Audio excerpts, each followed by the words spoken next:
L'amour est la solution. Swamini Krishnamrita Prana. Le sujet que nous allons aborder ce soir, c'est l'amour, et nous en traiterons aussi demain soir. En réalité, je n'en connais pas de meilleur. Nous pouvons en parler jusqu'à la fin de nos jours.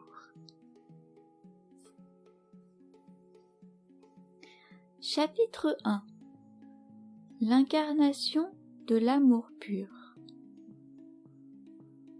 Quand vous verrez à quel point tout est parfait, vous n'aurez plus qu'à rejeter la tête en arrière et à rire en regardant le ciel. Bouddha. Amma nous conseille souvent de ne pas dire « je t'aime », mais plutôt « je suis amour ». C'est un élément fondamental de son enseignement. Mais que signifie vraiment être amour? Les mots échouent à définir le concept d'amour, mais il est possible d'en faire l'expérience directe en laissant l'innocence et la compassion emplir nos cœurs.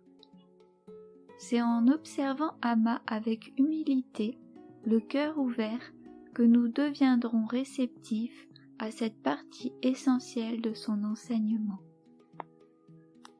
Quand notre cœur est rempli d'amour pur, l'expérience de la séparation n'existe plus. La pluralité disparaît et se transforme en un seul tout unifié. Cette expérience de l'amour, c'est ce que nous recherchons tous. L'amour est cependant plus proche qu'on ne le croit.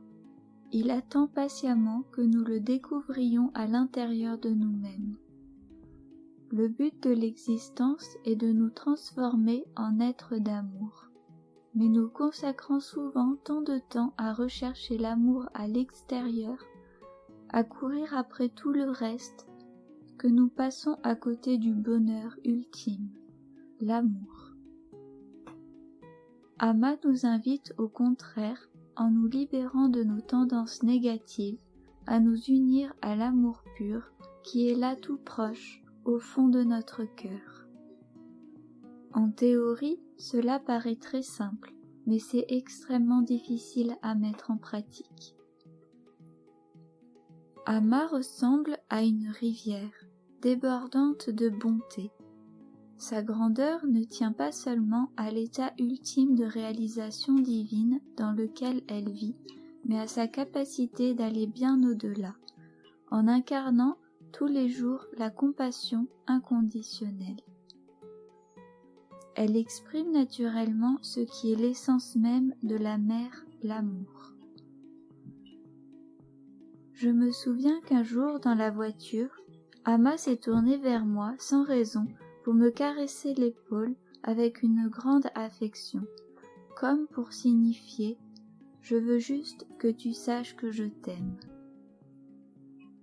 Parfois, elle ne peut tout simplement pas s'empêcher d'exprimer la douceur qu'elle sent déborder en elle. Une autre fois, elle me fit appeler, me parla un peu, puis au bout d'un petit moment, me dit « Tu peux repartir maintenant. Je ne t'avais pas vu depuis quelques jours et je voulais juste voir ton visage. » Le désir d'Amma, c'est de rendre tout le monde heureux. Sachant cela, je n'ai jamais voulu réclamer son attention, car je sais qu'elle me donnera tout ce dont j'ai réellement besoin. Quand, jouant le rôle d'un catalyseur, l'amour emplit notre cœur, il déborde de compassion. J'avais entendu plusieurs fois Amma déclarer « Ma voix n'est pas celle de la libération, moksha, mais celle de l'amour et du service au monde. » Au début, cela m'a plongé dans la confusion et j'ai pensé « Comment pourrais-je répéter cela à quelqu'un? Tout le monde pense que moksha est le but de la vie et les gens seraient très déçus d'entendre Amma parler ainsi. » Puis un jour, j'ai entendu Amma ajouter « La voie monastique des sannyasis est d'oublier leur propre libération. Ils doivent être prêts à descendre en enfer, sans aucun souci d'eux-mêmes, pour que les autres s'élèvent. C'est alors que j'ai compris qu'elle parlait du plus grand idéal que nous puissions atteindre, la compassion en action. Il ne s'agit pas d'effectuer des pratiques spirituelles dans le but d'obtenir sa propre délivrance, mais plutôt pour apprendre à aimer et à servir le monde, car c'est la voie suprême. Au lieu de prier Dieu en lui demandant « Délivre-moi de cela », demandons-lui « Aide-moi à accepter la volonté divine et à servir le monde ». La compassion est notre vraie nature. Malheureusement, chez la plupart des gens, elle est bien cachée à l'intérieur, en hibernation et hors de portée, recouverte par toutes sortes d'éléments grossiers. Si nous voulons éveiller en nous la vraie nature de l'amour, le but de notre vie ne doit pas être seulement d'acquérir, mais aussi d'apprendre à donner, en éprouvant de la compassion pour les autres chaque fois que c'est possible, au lieu de nous concentrer sur la satisfaction de nos désirs. Si nous voulons devenir des êtres évolués, apprenons à comprendre les autres et à éprouver de la compassion pour eux, puis aidons-les selon nos capacités. Toute la philosophie d'Ama est fondée sur la compassion. Elle pratique l'amour et la compassion envers tous, et nous enseigne ces deux sujets au quotidien, en nous montrant personnellement l'exemple. Personne n'imagine à quel point Ama désire sincèrement nous rendre tous heureux. Son but est de mettre fin aux tourments de ceux qui souffrent, et chacune de ses actions est un réel seva, un service motivé uniquement par la compassion. Ama vit d'une manière extrêmement austère, mais la source de cette austérité, c'est l'amour. Elle fait toujours passer les besoins des autres avant les siens. Elle ne mange jamais avant d'avoir donné entièrement de sa personne et servi les autres. Contrairement à la majorité des gens qui prennent 2 ou 3 repas par jour, Ama ne mange qu'une seule fois, ou parfois pas du tout. Elle ne prend aucun petit déjeuner avant de commencer à donner le darshan vers 10 ou 11 heures du matin. Darshan est un terme traditionnel qui signifie vision d'un saint, mais dans le cas d'Ama, la bénédiction se fait en prenant les gens dans ses bras. Elle jeûne toute la journée et toute la nuit et ne prend son repas que lorsqu'elle revient dans sa chambre après avoir fini de donner le darshan. Si elle est à l'ashram, c'est très souvent après minuit, et quand elle voyage encore plus tard, puisque le darshan finit habituellement vers 3 ou 4 heures du matin, ou parfois plus tard. Même alors, Ama jeûne. De même, Ama dort rarement, plus de quelques heures par nuit, et bien souvent elle ne dort pas du tout. Elle consacre tout son temps au service d'autrui, qu'il s'agisse d'étreindre les gens, de lire des centaines de lettres qu'elle reçoit tous les jours, de diriger personnellement ses innombrables œuvres caricatives, ainsi que les hôpitaux, orphelinats et écoles qu'elle a fondés, ou de donner des conseils à ses dévots et de répondre à leurs questions. Ama a écouté littéralement des millions de gens lui exposer leurs problèmes. Elle se rend disponible pour tous afin de les aider. Elle a toujours suivi cette voie dharmique, juste, intègre, du sacrifice et du service inspiré par l'amour. C'est ainsi qu'elle vit, uniquement en donnant. Ama vénère tous ceux qui viennent à elle, et non l'inverse. Certains ont fait l'erreur de croire qu'Ama voulait être honorée, mais cette idée est bien éloignée de la vérité, et quand on réfléchit à sa façon de vivre, elle est presque risible. Tous les jours, pendant de très longues heures, elle fait un sacrifice extrême en se tenant à la disposition du public, sans tenir compte de son propre état. Chaque jour, et jusque tard dans la nuit, sans s'interrompre ni pour se restaurer, ni pour aller aux toilettes, Amma se laisse toucher, parfois rudement, par des foules entières. Ce traitement serait une horrible punition pour la plupart d'entre nous, et nous sombrions dans la folie si nous étions forcés d'écouter les centaines de fois par jour les mêmes plaintes, questions et demandes, comme Amma le fait. Mais depuis 45 ans, Amma s'offre ainsi dans la joie et l'amour à tous ceux qui l'approchent sans jamais s'arrêter. Amma nous montre ce qu'est la véritable vénération. C'est en nous tous qu'elle voit le divin et qu'elle honore Dieu par le service, la compassion et l'empathie. C'est l'amour le plus pur et le plus authentique qui la pousse à se donner constamment et à accomplir des actions surhumaines. Il est impossible de trouver aujourd'hui un Mahatma, littéralement grande âme, saint, comparable à Amma. Et personne dans l'histoire n'a jamais donné autant d'amour, de grâce et de compassion. Elle concentre en un seul corps toute l'essence du divin. Nous pourrions chercher longtemps avant de trouver un maître qui ait jamais prodigué autant de sagesse, de joie et de rire. Amma montre au monde les résultats que l'on obtient une fois que le divin est installé dans le cœur. Elle nous dit « L'amour est à l'intérieur de vous. Il suffit de changer d'attitude pour le trouver. Vous n'êtes pas des lampadaires, mais de vrais transformateurs capables de générer une énergie gigantesque.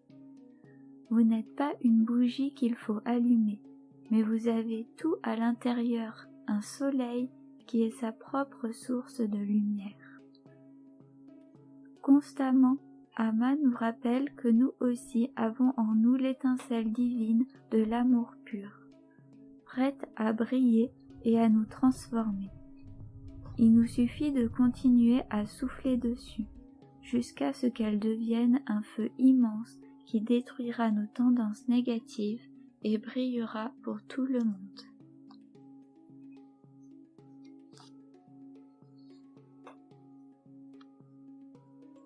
Chapitre 2. Une culture fondée sur l'altruisme. L'important, ce ne sont pas les grandes actions, mais le grand amour.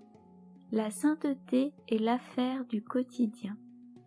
Sainte Thérèse de Lisieux. Amma affirme parfois que sa mère a été son gourou. Elle nous raconte souvent que sa mère était l'exemple même des valeurs traditionnelles que sont l'amour et le service.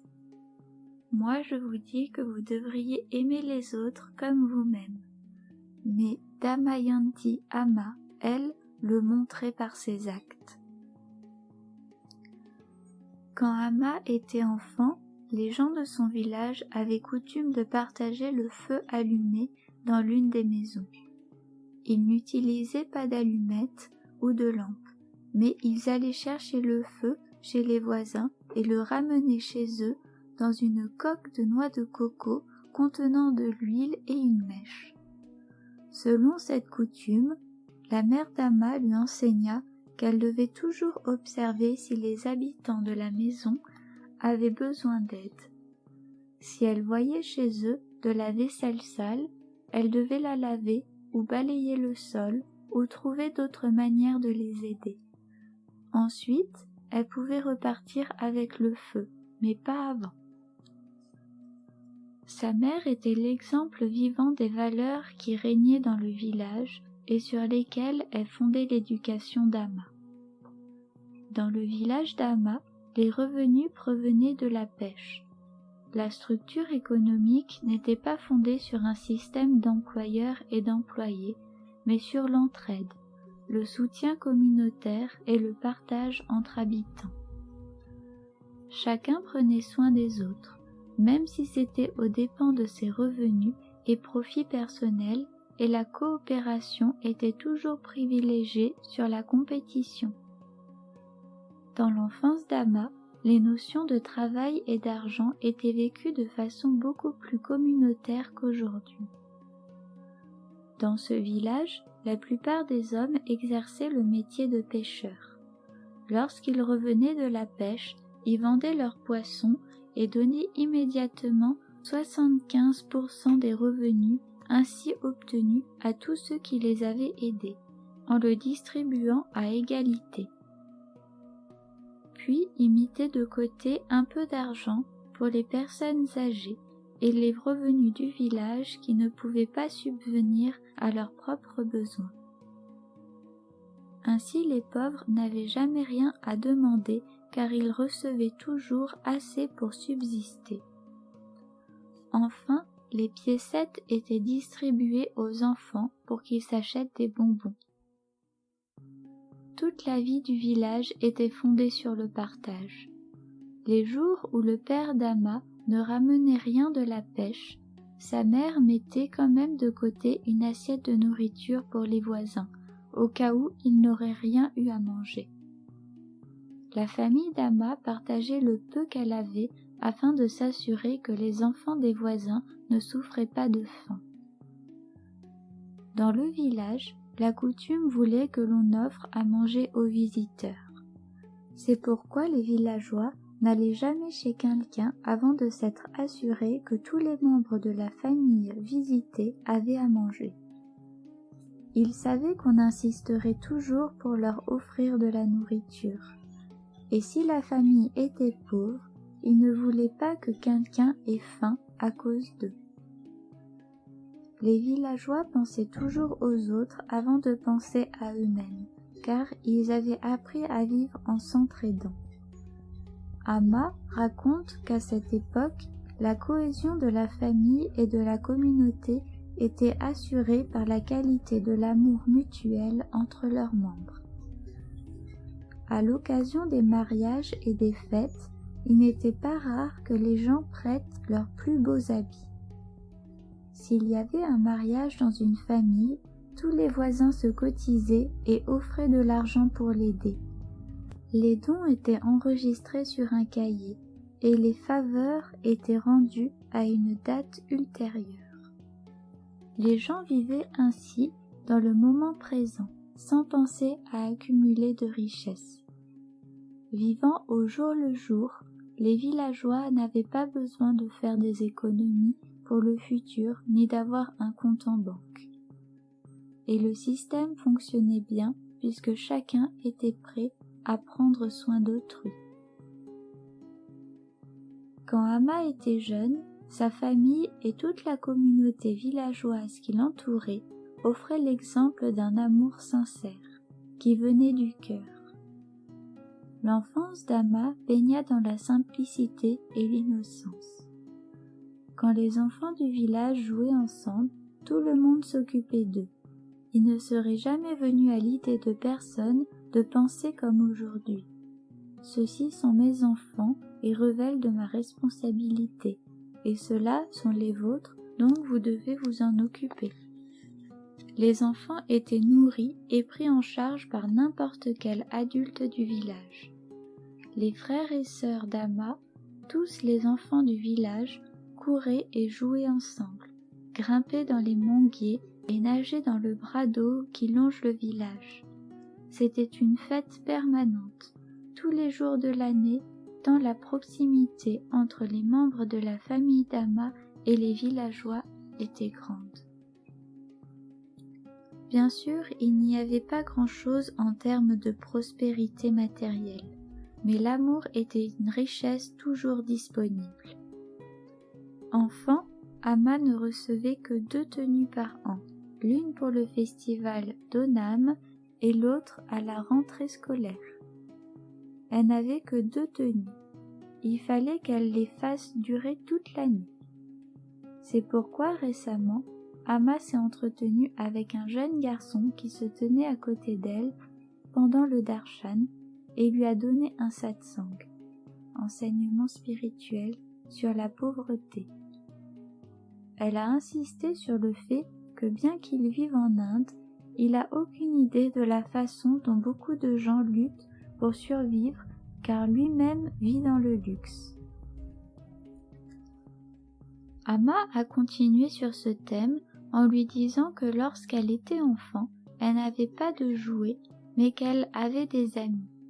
Lui, par contre, a beaucoup de jouets, mais a-t-il de vrais amis? Une autre fois, en voyant des enfants jouer sur le sable, Amma a remarqué avec tristesse. Autrefois, les enfants avaient beaucoup plus d'innocence. Maintenant, à la place, ils ont de petites maisons où ils jouent. Amma loue toujours les efforts des mères qui transmettent à leurs enfants le samskara, culture, de l'altruisme. Car ce faisant, elles instillent des valeurs dans leur famille et leur communauté. Ces valeurs contribueront à construire un avenir meilleur. Cette précieuse culture fait souvent défaut aux générations actuelles car contrairement à Amma, qui a reçu le samskara de sa famille, personne ne la leur transmet. Chapitre 3. L'amour guérit toutes les blessures. En fin de compte, rien de ce que nous avons fait ou dit dans cette vie ne comptera autant que la façon dont nous nous serons aimés les uns les autres. Daphné Rose Kidman. Au début, après avoir rencontré Amma, je pensais que nous devions apprendre d'elle de grandes qualités comme le détachement intérieur et le renoncement. Les questions que je lui posais lorsque nous avions l'occasion de discuter avec elle allaient toutes dans ce sens. Mais Amma ressentait toujours mes efforts vers l'amour. Ce n'est pourtant pas un sujet auquel je pensais souvent à l'époque, car je me jugeais prête à aborder enfin une vraie vie spirituelle dont le but devait être plus élevé que l'amour. Amma me répétait pourtant sans cesse que le pouvoir de l'amour est la force suprême en ce monde. Avec l'amour, disait-elle, tout est possible, et c'est l'amour qui guidera toutes les blessures du monde. À la base des plus grandes réussites humaines, on trouve toujours des gens inspirés par l'amour, le dévouement et qui agissent avec une très bonne attitude. Lorsqu'un enfant est malade et doit être hospitalisé, ses parents trouvent toujours la force de rester des jours et des nuits entières à le veiller, car l'amour les aide à repousser les limites physiques de leur corps. L'amour nous donne la force de surmonter n'importe quelle difficulté, n'importe quel obstacle. Si nous arrivons à faire éclore en nous le véritable amour, nous prendrons conscience que rien ne nous est impossible. Il y a en Suisse un jeune enfant trisomique qui assiste au programme d'Amma. Quand il était tout petit, Amma était la seule personne qui l'appelait Mama. Il ne donnait jamais ce nom à sa mère biologique. Maintenant qu'il est un peu plus grand et qu'il marche, il vient souvent s'asseoir sur le pitam à côté d'Amma pour la méditation. Le pitam est une plateforme surélevée sur laquelle le gourou s'assied. Quand son père vient le chercher au début du darshan, je demande habituellement à l'enfant s'il veut aller avec papa ou Amma. Il choisit toujours de rester avec Amma. Et après m'avoir répondu, il part en courant vers le fauteuil où Amma donne le darshan. Après le darshan, Amma l'emmène souvent passer un petit moment avec elle dans sa chambre. Elle le porte dans ses bras jusqu'en haut des escaliers, bien qu'il soit incroyablement lourd. J'essaie de l'aider en la soulageant d'une partie du poids, mais Amma insiste toujours pour le porter elle-même, en disant « Il n'est pas si lourd que ça, il ne pèse presque rien ». Alors je proteste « Amma, il est vraiment très lourd ». Mais Amma me contredit, non, il n'est pas lourd. C'est ainsi qu'Ama perçoit cet enfant, car grâce à l'amour, tout nous paraît léger. Une jeune fille me confia récemment son inquiétude devant la taille de son ego. Il était tellement imposant, disait-elle, qu'elle pouvait à peine rentrer dans la même pièce que lui. Avec tant de défauts, comment vais-je pouvoir réaliser le divin, se disait-elle. Je lui ai répondu qu'en vérité, quelle que soit la dimension de notre ego ou l'instabilité de notre mental, l'amour d'Ama est bien plus fort et plus puissant. Il n'y a pas à se faire de soucis. Ama se chargera de les vaincre. Son amour s'infiltrera en nous et guérira toutes nos blessures. En regardant Ama agir, nous voyons bien que son amour guérit les blessures les plus diverses et les plus profondes. L'amour est le médicament le plus puissant qui existe. Mais pour guérir, il faut accepter de prendre ce traitement avec régularité et sur une longue période, comme si nous étions sous perfusion. Bien que la lenteur du processus puisse parfois nous inquiéter, rappelons-nous dans ces moments-là qu'il n'y a absolument aucun doute à avoir. L'amour a vraiment le pouvoir de détruire l'ego. La toute-puissance de l'amour ne signifie pas qu'Ama va guérir toutes nos maladies, ni qu'elle va toujours nous donner ce que nous désirons. Mais si nous avons confiance en sa grâce, elle fera en sorte que notre cœur s'ouvre, que nous découvrions l'amour qui y est caché. La puissance d'un Mahatma est supérieure à celle de l'ego. Voici l'expérience d'une discipline d'Ama, chez qui les médecins ont récemment diagnostiqué un cancer en phase terminale. Pour elle, la grâce et l'amour d'Ama ont transformé un processus habituellement terrifiant, celui de l'approche de la mort, en une expérience de libération et de célébration de la vie.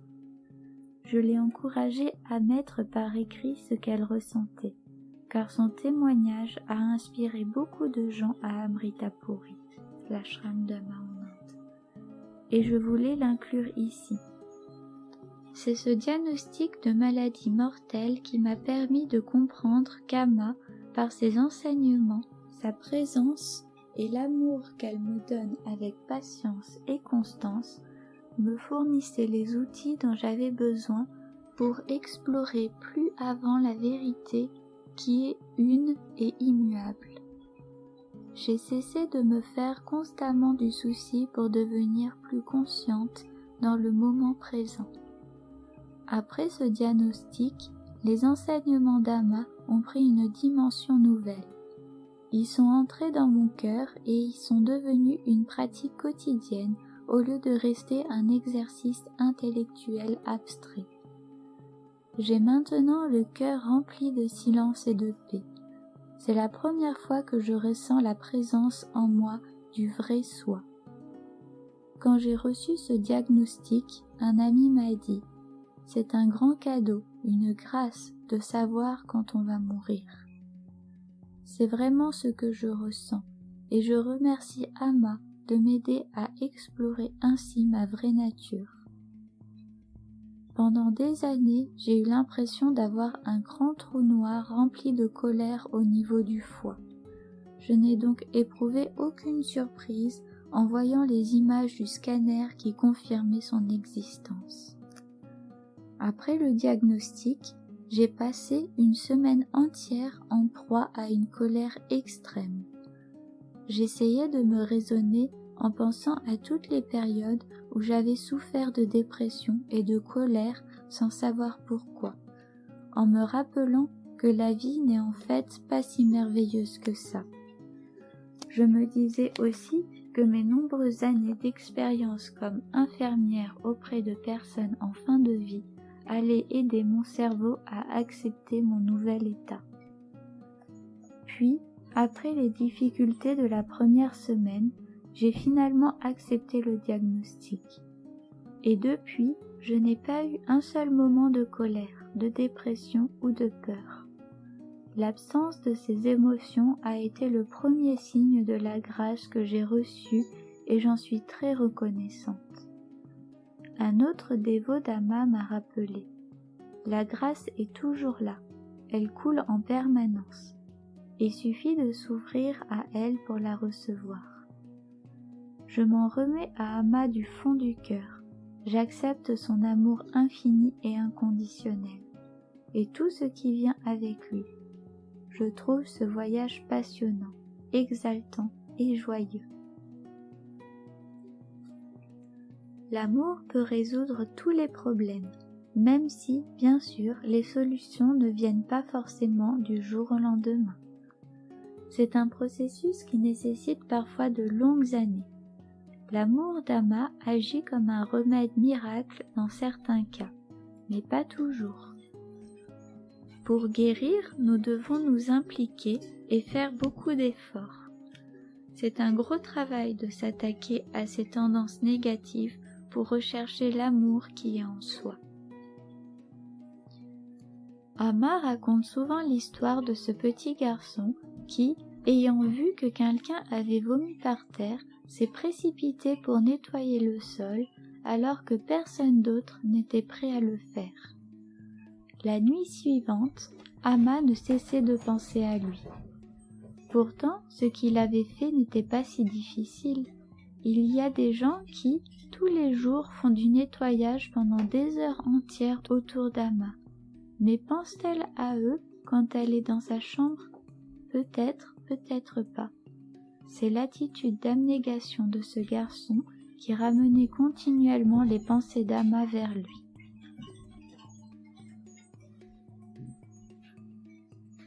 J'ai moi-même essayé d'appliquer cette méthode un jour où une petite fille avait vomi par terre pendant un programme d'Ama.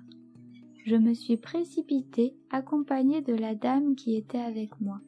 Nous étions toutes les deux déterminées à nettoyer le vomi. J'ai annoncé « Je vais nettoyer ». La dame s'est interposée « Non, pas du tout, je tiens à le faire moi-même ». Mais j'ai insisté « Non, vraiment, je voudrais le faire ». Et nous nous sommes disputés ainsi pour savoir qui aurait la chance de démontrer son abnégation en nettoyant le vomi. Finalement, nous l'avons fièrement nettoyé ensemble, et tout en travaillant, nous nous sommes interrogés pour savoir où la mère de l'enfant avait bien pu passer. Nous sommes arrivés à la conclusion que c'est elle qui aurait dû vouloir à tout prix nettoyer le vomi. Je doute fort que la grâce d'Ama se soit déversée sur nous en cette occasion, mais la scène était plutôt drôle. Malgré toutes les erreurs que nous commettons, Ama attend patiemment que nous progressions, car elle sait que l'amour pur est la solution absolue à tous les problèmes. Inlassablement, elle offre son pardon, son amour et nous montre l'exemple parfait sans se soucier de ce que l'on peut penser ou dire d'elle. La réponse d'Ama a toujours été le pardon et l'amour, même envers les gens qui ont essayé de lui faire du mal. Ama sait bien que le monde manque cruellement d'amour. Lorsque notre raison d'être, mais rares sont les occasions d'en faire l'expérience, Ama voudrait que les gens ressentent tant d'amour qu'ils sautent de joie. C'est pourquoi elle consacre la totalité de son énergie et de sa vie à nous faire ressentir cet amour auquel nous aspirons. Aucun mot ne peut décrire le sommet de l'existence humaine. Cet état vers lequel Ama nous guide, c'est là qu'elle demeure, établie dans la béatitude, et pourtant elle est toujours prête à se sacrifier et à descendre à notre niveau pour nous aider à aller vers le sien. Chapitre 4. Le papillon de la compassion. La sainteté n'est pas réservée aux saints. Pratiquer la sainteté est la responsabilité de tous. Nous sommes nés pour être saints. Mère Teresa. Pendant de longues années, un météorologue et mathématicien du nom d'Edward Lorenz essaya de faire accepter son hypothèse scientifique à ses collègues. Il avait déduit de ses observations qu'une action aussi minime que le battement d'ailes d'un papillon d'un côté de la planète pouvait déclencher un gigantesque ouragan à l'autre bout du globe. Au départ, ses collègues refusaient d'accepter la validité de sa théorie qui leur semblait simpliste. Il fallut plus de 30 ans pour qu'elle soit enfin reconnue comme une loi scientifique. Elle est connue dans le monde entier sous le nom de l'effet papillon. Si nous extrapolons cette théorie, imaginons les effets phénoménaux qu'un peu de gentillesse et de compassion distribués autour de nous pourrait produire dans le monde. Leur effet dépasserait certainement toutes nos prévisions. Je me souviens d'un matin, à Trivandrum, pendant une tournée d'amas dans le sud de l'Inde, où nous avons reçu sur le programme la visite d'un grand papillon noir et blanc. Depuis la scène, je le regardais voleter de personne en personne et se poser sur chacun pendant quelques secondes. Il se posa sur la tête d'un monsieur, puis sur les lunettes d'un autre. Le monsieur aux lunettes semblait retenir sa respiration sous le coup du ravissement et de l'espoir, se demandant combien de temps le papillon resterait posé sur lui. Il donnait vraiment l'impression de le considérer comme un signe de chance et de bénédiction. Tous les gens sur qui le papillon se posait sentaient la grâce qu'il leur apportait, et tous ceux qui observaient cette scène éprouvaient comme une bénédiction d'en être témoins. La vie d'un papillon est courte, mais merveilleuse. Partout où il va, la beauté de ses petits mouvements apporte la joie.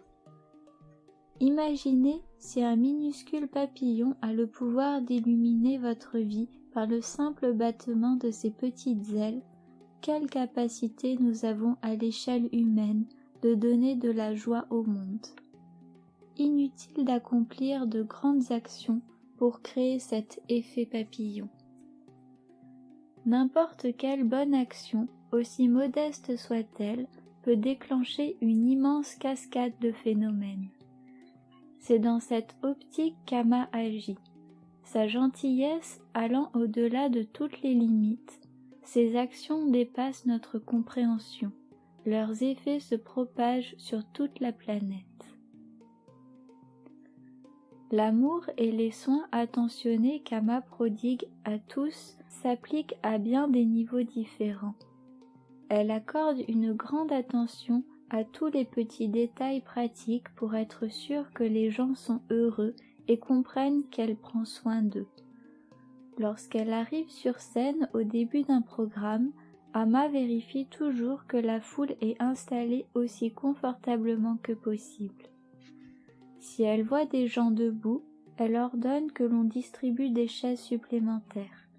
Et si les panneaux bloquent la vue de certaines personnes, elle demande qu'on les enlève. Elle a institué un système de priorité pour recevoir plus rapidement les malades ou ceux qui ont des besoins spécifiques. Elle s'occupe constamment de ceux qui l'entourent.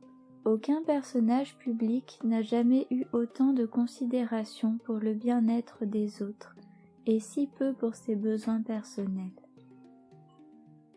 Le beau message d'Ama s'efforce de nous enseigner à travers son souci des autres, c'est qu'il faut toujours penser aux autres avant de penser à soi. Si nous sommes attentifs au message subtil que contient chaque action d'Ama, nous observons que le plus petit de ces gestes a souvent un impact énorme. Ama utilise la métaphore du miel pour nous enseigner la nature de certaines qualités. Le miel ne change pas de nature, qu'on le goûte à un endroit ou à un autre de la planète.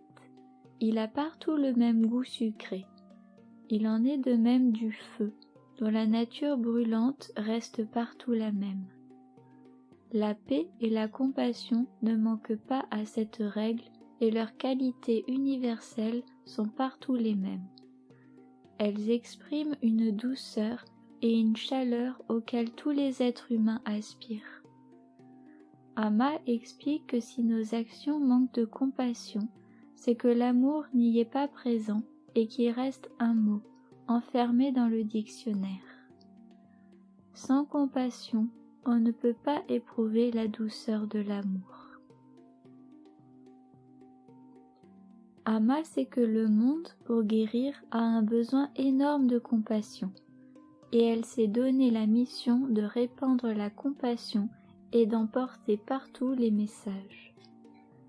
Elle voudrait la voir se diffuser au sein de tous les peuples, au-delà des différences de langage, de culture, de nationalité et de religion.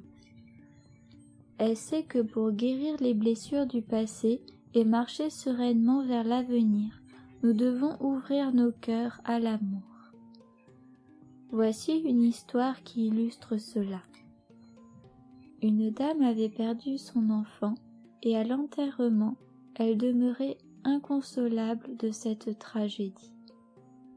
Beaucoup de gens essayaient de la consoler, mais ils ne savaient pas vraiment quoi dire. Puis, un homme au physique imposant s'avança avec douceur vers la mère en pleurs, lui prit la main et la tint dans la sienne, sans prononcer un mot. Une des larmes versées par cet homme tomba sur la main de la mère éplorée, et malgré son silence, la sincérité de sa compassion et la douce gentillesse de son cœur la réconfortèrent plus que toutes les paroles ou les actions des autres. Il m'est arrivé de penser, lorsque je me trouvais avec des familles en deuil qui venaient voir Amma, que je pouvais les consoler en prononçant quelques paroles de sagesse sur le cycle de la vie et de la mort. Mais Amma ne rentre pas dans ce genre de considération. Elle les serre seulement dans ses bras en leur murmurant « Chut, tout va bien, ne pleurez pas ».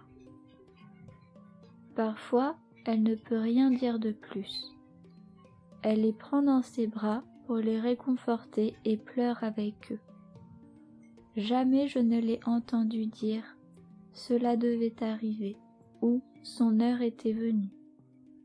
Dans ces moments de douleur intense, Amma offre simplement sa compassion. Elle prend ceux qui pleurent dans ses bras et essuie leurs larmes, s'identifiant à leur tristesse. Il y a tant de souffrances dans le monde. Un jour, pendant la tournée d'Amma dans le nord de l'Inde, nous nous sommes arrêtés dans un petit village. Quelques dames en ont profité pour marcher un peu. Et au cours de leur promenade, elles sont passées devant une petite habitation où elles ont remarqué une belle jeune femme qui avait l'air triste.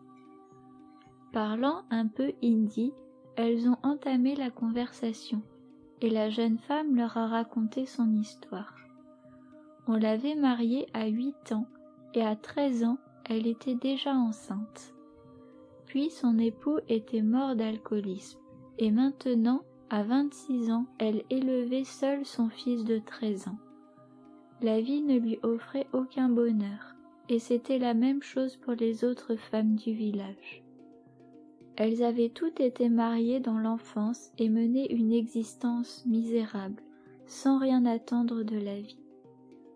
Malheureusement, de telles histoires sont courantes, surtout dans les pays en voie de développement. Les pauvres villageois, dans leurs huttes, ne sont pas les seuls à pleurer. Amma rencontre aussi beaucoup de gens riches qui vivent dans de belles demeures. Ils mènent des existences vides de sens et souffrent tout autant. Dans le monde entier, les êtres humains pleurent, faute de trouver un peu de bonheur. C'est pour eux tous qu'Amma, portée par son immense compassion, passe sa vie à soulager cette souffrance partout dans le monde.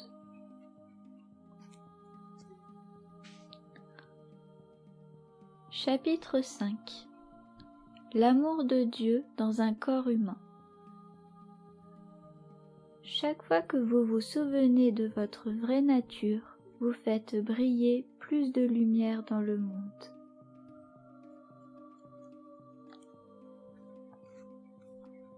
Quand on regarde Amma, on voit l'amour de Dieu exprimé sous une forme tangible.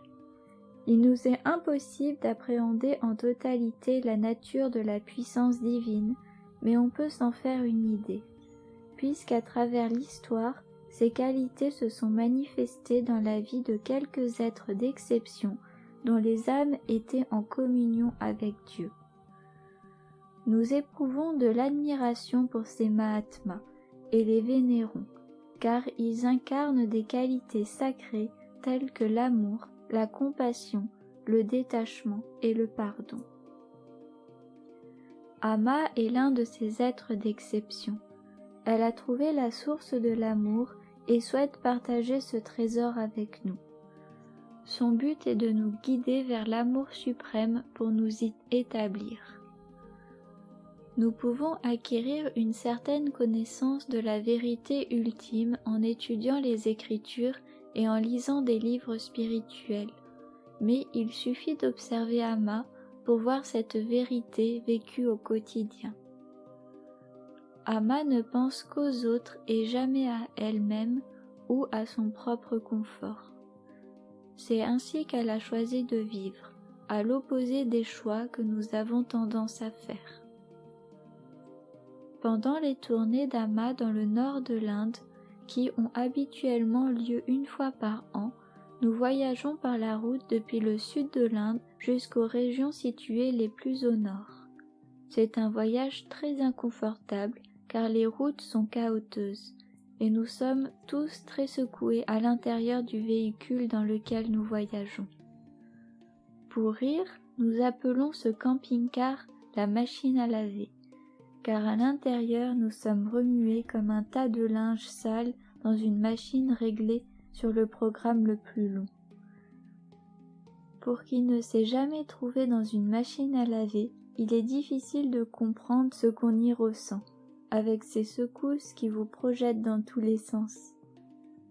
Ce qui est sûr, c'est que cette machine n'a pas été réglée sur le programme fragile. L'assistante d'Amma, très attentionnée envers les gens qui montent dans ce véhicule, leur demande toujours « Voulez-vous un comprimé contre le mal de transport ?» Elle en donne à tous ceux qui nous accompagnent. Ils montent toujours à bord joyeusement, s'attendant à un merveilleux voyage, sans réaliser ce qui les attend. Au moment d'embarquer, je me demande parfois qui va être la victime aujourd'hui. Les gens sont souvent jaloux et pensent « Oh, ça doit être si confortable de voyager en camping-car ». Mais la vérité, c'est que nous sommes coincés à l'intérieur d'une machine à laver qui nous secoue dans tous les sens. Les apparences sont toujours trompeuses et il n'y a vraiment aucune raison d'être jaloux. Il y a 2 lits dans le camping-car, mais Amma ne s'en sert jamais. Elle préfère que ce soit nous qui les utilisions et insiste pour s'installer par terre, couchée sur un petit matelas très fin. Le reste du mobilier a été enlevé. Il n'y a même pas une chaise sur laquelle s'appuyer ou s'asseoir. Et donc, elle fait le trajet allongé par terre. Dans sa chambre à l'ashram, c'est la même chose. Amma adapte toujours son comportement aux besoins des autres. Elle préférerait dormir par terre, mais comme sa chambre est petite et qu'elle la partage avec son assistante et maintenant avec les 3 chiens, il n'y a plus de place pour s'allonger sur le sol. Elle s'est donc mise à dormir sur le lit, juste pour avoir un peu de place pour s'étirer. Mais bien sûr, elle n'avait pas sitôt changé d'habitude qu'un des chiens a décidé qu'il voulait lui aussi dormir sur le lit. C'est un grand chien qui aime s'étirer de tout son long et qui prend presque le tiers du lit. Si quelqu'un essaie de le tirer hors du lit, il grogne en montrant des dents, affirmant son refus de bouger.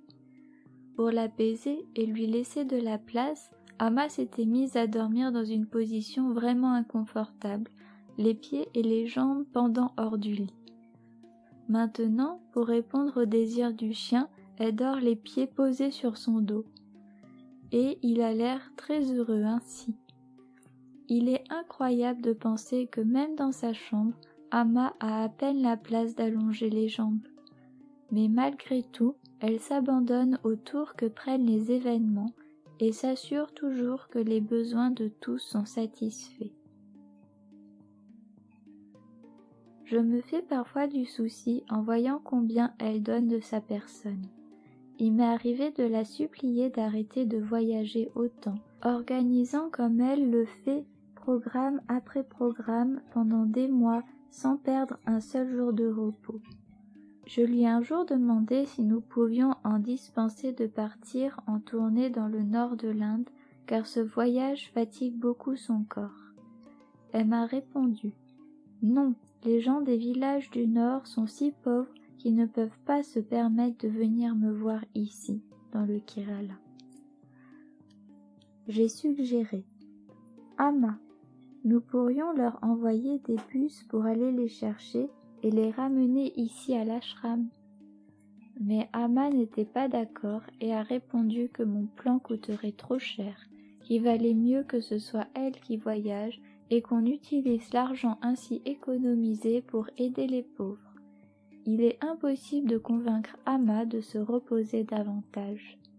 Nous avons essayé un nombre incalculable de fois. Dans de nombreux pays, des dévots d'Amma pleurent quotidiennement de ne pas pouvoir être à l'ashram avec elle. Elle pense sans cesse à eux, jamais à sa santé ni à son confort. Leur désir de la voir et leur tristesse la poussent à voyager constamment pour répondre à leurs appels, alors que la vie serait beaucoup plus simple si nous restions à l'ashram. Nous vivons dans un monde où la plupart des gens ne pensent qu'à ce qui leur procure le maximum de bénéfices et se demandent toujours « qu'est-ce que ça peut m'apporter ?» La façon de vivre d'Amma est radicalement opposée. Elle fait toujours passer les autres avant elle. Elle nous incite à mettre l'accent sur ce que nous pouvons donner sans penser à ce que nous pourrions perdre. Pourquoi ne pas faire de bonnes actions tant que nous en avons la force? Il est important, une fois nos besoins satisfaits, d'avoir un peu de considération pour les autres et de redonner quelque chose au monde dans la mesure de nos moyens. Personne ne nous demande l'impossible et encore moins d'imiter Amma parfaitement. D'ailleurs, aucun être humain normal n'en serait capable. Mais si nous nous oublions un peu pour servir les autres un petit moment, nous serons forcément plus heureux. Quand Amma supervise le travail des dévots qui construisent des maisons pour les pauvres, elle leur conseille toujours d'employer leur temps libre à rendre visite aux villageois, afin de les écouter et de comprendre leurs problèmes. Elle-même connaît bien l'angoisse des pauvres. Cela fait des décennies qu'ils viennent s'ouvrir à elle et lui confier leurs soucis. Contrairement à elle, beaucoup de jeunes gens qui vivent à l'ashram et participent au travail humanitaire n'ont aucune idée des difficultés rencontrées par les pauvres. Amma sait que pour régler les problèmes existants, il faut d'abord qu'il y ait une prise de conscience chez les riches. Il y a beaucoup de pauvreté et de souffrance en ce monde, et c'est notre responsabilité de faire notre possible pour aider ceux qui souffrent. C'est pourquoi Amma a créé autant d'œuvres caricatives dans le monde entier, pour soulager la misère qui règne un peu partout. Confrontée à nos problèmes et à nos chagrins, elle offre sa vie au service de l'humanité. Laissons notre cœur s'adoucir et s'emplir de compassion envers les autres au lieu de toujours nous centrer sur ce que nous pouvons obtenir. C'est le magnifique exemple que nous donne Amma en offrant son maximum à chaque instant essayant ainsi de faire jaillir en nous une goutte de compassion. Chapitre 6. Fraîche comme une pâquerette. Puisse l'amour de la beauté inspirer toutes vos actions. Rumi. Amma affirme que l'ashram d'Amritapuri ressemble à un hôpital. Les gens y arrivent avec une carence en vitamine A pour amour et doivent être mis en soins intensifs. Heureusement, Amma est le meilleur des docteurs. Son regard nous transperce, allant au-delà des couches superficielles de notre existence pour observer directement notre âme. La plupart des gens ne voient que les apparences extérieures, mais le regard d'Amma pénètre au plus profond de notre être, là où personne d'autre ne peut voir. Elle a en outre une réserve illimitée de vitamine A pour amour à distribuer et s'en sert chaque fois que c'est nécessaire. C'est vraiment une très grande chance de pouvoir rester auprès d'Amma et d'observer le flot d'amour et d'empathie qu'elle génère. De temps en temps, je pense aux grandes souffrances que le corps d'Amma endure à cause des longues heures qu'elle passe à donner le darshan.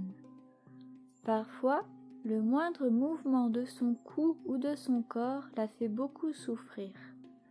Mais lorsque cela arrive, je me demande comment elle va faire pour embrasser 5 personnes, sans parler de la vingtaine de milliers d'autres qui attendent de la voir lors des gros programmes. Amma ne voit pas les choses ainsi, car elle sait qu'elle peut détacher son esprit de son corps à volonté, et qu'elle trouvera toujours la force de servir les autres. Un jour, alors que nous nous rendions en voiture vers le lieu d'un grand programme national, Amma souffrait terriblement. Le plus petit mouvement lui était insupportable et je n'arrivais pas à m'imaginer comment elle allait pouvoir passer la nuit à donner le darshan à une foule aussi nombreuse. À son arrivée sur scène, Amma voulait se pencher et se prosterner comme elle le fait toujours au début d'un programme, mais l'intensité de la douleur lui interdisait ce mouvement. En effet, elle ne pouvait absolument pas pencher le cou. Quand je l'ai vue sur le point de se pencher quand même, j'ai insisté pour qu'elle ne le fasse pas. « Non, Amma, ce n'est pas la peine. Salue avec tes 2 mains en pranam. » Salutation respectueuse. Cela suffira.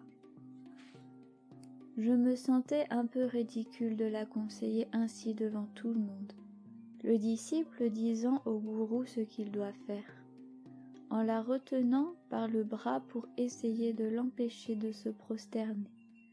D'ailleurs, mon intervention a sûrement été filmée. Amma m'ignora, tout simplement, et se prosterna comme d'habitude.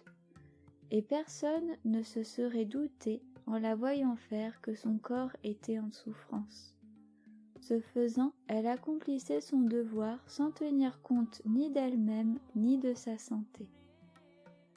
En Occident, Amma donne le darshan jusque tard dans la nuit, et en ces occasions, elle sait que son corps souffre intensément. Quand il y a 2 programmes par jour, le premier commence vers 10 heures du matin et se termine vers 4 heures de l'après-midi ou plus tard, selon l'affluence. À la fin du darshan, Amma a parfois la tête qui tourne à cause du manque de nourriture et d'eau. Mais les gens qui la regardent ne s'en rendent pas compte car elle ne veut pas montrer son état, de peur de les attrister.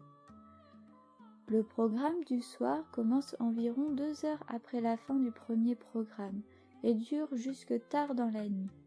Amma donne souvent le darshan jusqu'à 4 ou 5 heures du matin et ne termine qu'une fois qu'elle a étreint tous ceux qui désirent la rencontrer. Elle fait ensuite une courte pause au petit matin, avant de recommencer à donner le darshan à 10 heures. Autour d'elle, la nuit et le jour se confondent, et les programmes s'enchaînent sans interruption. Elle ne réfléchit jamais aux efforts constants qu'elle fait pour tous, seulement aux difficultés de ceux qui doivent attendre si longtemps pour la voir. Quand des villageois viennent la voir à l'ashram en Inde et qu'il y a trop de monde, Amma leur donne souvent des darshan extrêmement longs. Après une telle journée, Amma est rentrée très tard dans sa chambre et a admis que son corps la faisait beaucoup souffrir. En entendant cela, je lui ai demandé pourquoi elle avait donné de si longs darshan à tout le monde. Elle m'a répondu que le tarif des bus avait beaucoup augmenté. Elle est consciente des nombreux sacrifices que font les pauvres pour venir la voir. Certains villageois doivent même emprunter des habits en bon état à leurs voisins pour venir à l'ashram. Amma m'a expliqué. Il faut quand même que je leur donne quelque chose. Je dois leur parler puisqu'ils parlent la même langue que moi et qui font autant de sacrifices pour venir ici. Même lorsqu'il lui arrive d'avoir un problème digestif ou la nausée, Amma n'annule jamais le darshan où qu'elle soit. Si elle sent qu'elle va être malade, elle se retire dans une pièce pour vomir, se lave la bouche et retourne aussitôt donner le darshan. En la regardant, personne ne peut se rendre compte qu'elle souffre. Il y a eu une période où Amma avait les muscles de l'abdomen si contractés, à force de rester si longtemps assise dans la même position sans bouger, que la douleur l'a forcée à porter une ceinture de soutien. Mais qu'a-t-elle fait? Elle s'est empressée, lors d'un darshan, de donner la ceinture à un homme pauvre qui en avait besoin. Tard dans la soirée, ou plutôt vers la fin de la nuit, à l'approche du matin, on peut remarquer qu'Amma change parfois de niveau de conscience. Elle laisse son esprit s'élever loin de l'épuisement du corps et se met à s'esclaffer et à rire, ralentissant dramatiquement le rythme auquel elle donne le darshan et embrassant chaque nouvelle personne plus longuement que la précédente. Elle ne se dépêche jamais à la fin d'un programme. Elle n'essaie jamais de finir vite pour aller se reposer, comme nous le ferions à sa place. Lors d'une tournée dans le sud de l'Inde, alors qu'Amma avait donné le darshan pendant 14 heures, je m'attendais à ce qu'elle souffre énormément en fin de nuit. Mais quand elle est rentrée dans sa chambre cette nuit-là, au lieu de se reposer et de manger, elle a encore reçu des gens pendant 1 heure et demie. Ils lui ont offert un grand verre rempli d'eau de noix de coco. Amma n'avait pas l'intention de le boire, mais elle a accepté et tenu pendant 20 bonnes minutes jusqu'à ce que je réalise bien tard qu'il devait être très lourd et que je l'en débarrasse enfin. Elle avait accepté le verre simplement parce que c'est ainsi qu'elle agit. Elle accepte tout et ne rejette jamais rien ni personne. Je ne pouvais qu'imaginer à quel point son corps devait souffrir et combien elle devait être fatiguée après être restée assise sans bouger toute la journée et toute une partie de la nuit. J'aurais pensé qu'après un si long darshan, elle aurait les muscles fatigués et extrêmement douloureux, surtout ceux des bras. Mais à mon grand étonnement, elle discutait en gesticulant avec enthousiasme. Nous autres commencions à manquer sérieusement d'énergie, mais ce n'était pas le cas d'Amma, qui était aussi fraîche qu'une pâquerette. Et ainsi va la vie d'Amma, soutenue par l'amour qui lui permet d'accomplir l'impossible. Si le corps d'Amma était une statue, elle aurait rouillé depuis longtemps et serait devenue poussiéreuse. Combien de gens s'appuient sur ses jambes, lui marchent sur les pieds, lui attrapent le cou ou lui crient dans l'oreille. Mais Amma affirme que malgré tout cela, la grâce de Dieu lui permet de continuer à donner le darshan et que les douleurs qu'elle ressent dans son corps servent à diminuer les nôtres. Telle est la mesure du mystérieux amour d'un Sadguru, un vrai maître. Éprouve pour le monde. C'est ce même principe que les chrétiens invoquent lorsqu'ils disent que Jésus a souffert pour leurs péchés. Un jour, un dévot a demandé à Amma si son corps souffrait vraiment ou non. Cette question le préoccupait. Il pensait que le corps d'Amma souffrait forcément, vu tout ce qu'elle endure, mais il doutait de ses conclusions en observant qu'elle rayonne généralement de bonheur. Amma lui a répondu : « Au niveau humain, le corps souffre, mais à mon niveau, il ne souffre jamais. Ne t'inquiète pas, mon enfant chéri. » Une fois qu'on a donné un cadeau, on ne doit jamais le reprendre. Amma insiste : « Je me suis donné au monde en offrande. Il n'est pas question que pour des raisons égoïstes, je reprenne quoi que ce soit. » Elle nous montre ainsi la voie à suivre, nous enseignant par l'exemplarité de sa vie comment se sacrifier pour les autres. Elle fait toujours tout pour donner le maximum. Elle nous montre que, quand l'amour habite notre cœur et que nous faisons le bien autour de nous, les efforts ne nous coûtent guère, et, au contraire, qui nous donnent de la force. Prions pour absorber un tant soit peu des bonnes qualités d'Amma, afin de rendre à la société ce qu'elle nous a donné.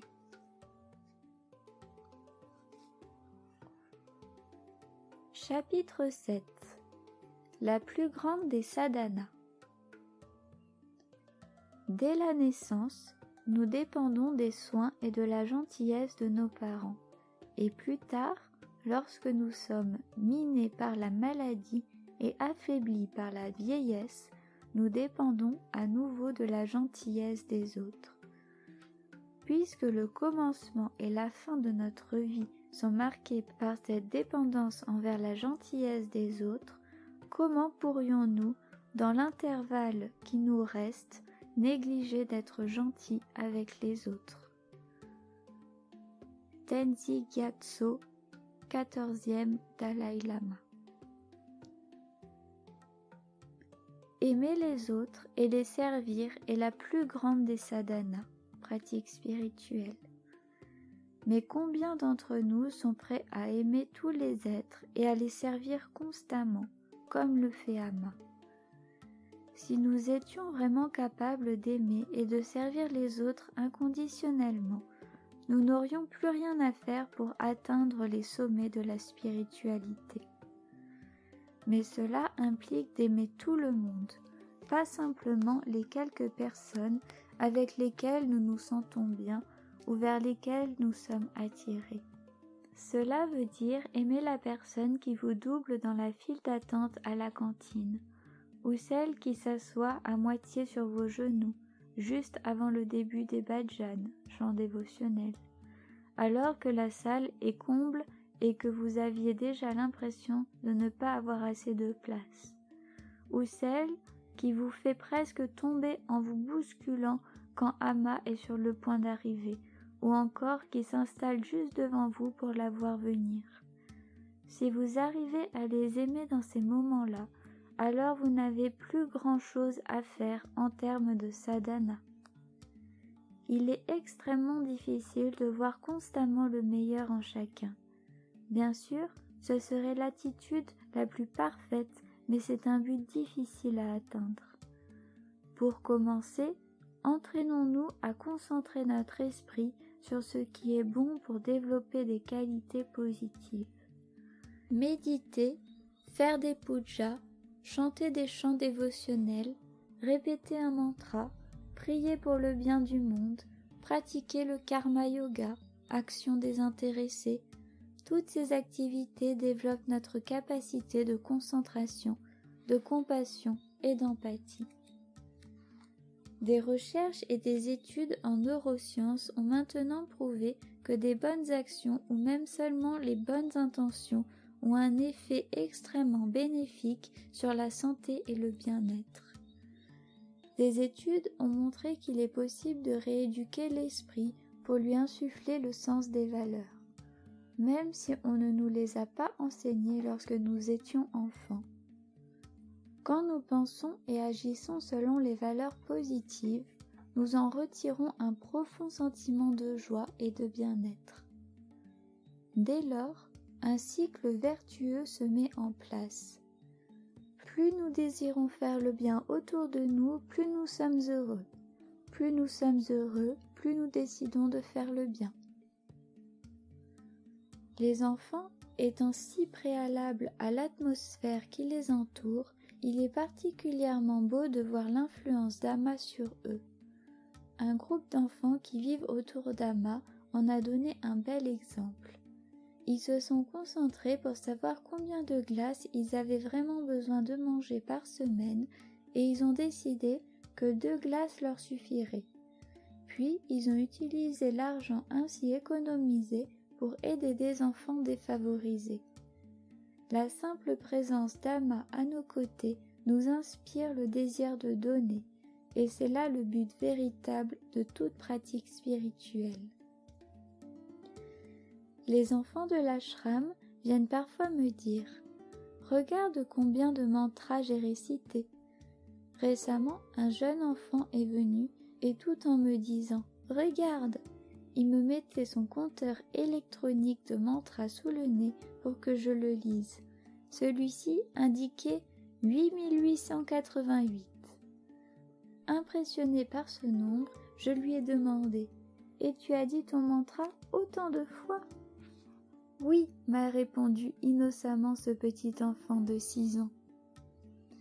La dévotion que les enfants apprennent au contact d'Ama est une chose très belle et très importante dans le monde actuel.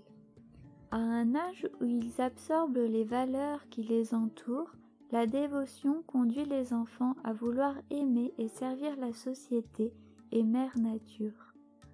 Cet esprit de service est l'attitude à cultiver si nous voulons assurer la survie des générations futures. Certaines personnes pensent parfois qu'elles n'ont pas de temps à consacrer au travail désintéressé, car leur travail et leur famille remplissent toutes les cases de leur agenda. Elles se demandent comment elles pourraient encore trouver le temps de servir les autres alors qu'elles sont déjà tellement prises. Ama leur conseille, si par exemple elles ont déjà 3 enfants, d'imaginer que le service désintéressé est leur 4e enfant. Vous trouveriez toujours le temps de vous occuper de vos enfants, quel qu'en soit le nombre. En adoptant ce point de vue, il devient possible de trouver un peu de temps à consacrer au service désintéressé, malgré un emploi du temps très chargé. Il peut nous arriver de penser que notre seva ne compte pas, qu'il n'est pas très important, ou bien que d'autres pourraient le faire. Mais en réalité, c'est un des outils les plus utiles dont nous disposons. Le seva nous enseigne à ne pas penser uniquement à nous-mêmes et à ce que nous désirons. S'il est fait avec l'attitude juste, par la grâce d'Ama, il peut nous conduire au but ultime. Un homme est un jour venu me voir, indigné, et m'a raconté qu'il était très mécontent de son seva.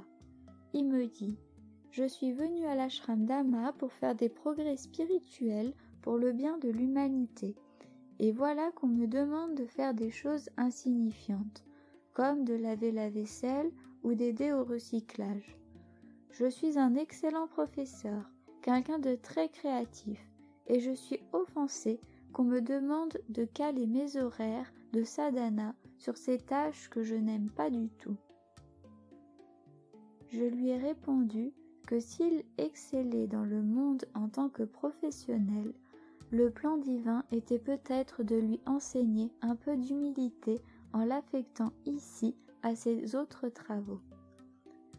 Ce qui nous arrive est toujours exactement ce dont nous avons besoin. Il n'y a pas d'erreur possible dans le déroulement de la vie, même si le bureau des sévas nous embête en nous demandant d'effectuer un certain travail, alors que nous préférerions pratiquer d'autres types de sadhana ou faire d'autres choses encore bien plus amusantes. Quand nous nous asseyons pour méditer, nous ne cessons pas pour autant d'agir. Même les pensées qui nous viennent à l'esprit sont des formes d'action. Alors tant qu'à agir, pourquoi ne pas faire aussi du service désintéressé, appelant ainsi sur nous la bénédiction de la grâce? Il serait bon d'adapter notre attitude aux besoins qui se présentent en étant prêt à servir les autres avec joie, de quelque manière que ce soit. Amma n'a pas besoin de gens assis près d'elle qui, comme moi, lui tendent une petite serviette pour qu'elle s'essuie le visage. Ce séva est déjà pris, soit dit en passant, mais il y a tant d'autres tâches à accomplir. Et si personne ne les fait, Amma est souvent la première à se lever pour les exécuter. Elle travaille toujours très dur, avec abnégation, pour nous inspirer le désir de l'imiter. Un soir, après les bhajans, Amma se plaignait qu'elle souffrait beaucoup et me répétait qu'elle ne se sentait vraiment pas bien. Bien entendu, j'étais triste pour elle, mais comme je ne pouvais rien faire pour la soulager, je l'ai quittée après notre conversation pour aller faire du séva dans ma chambre.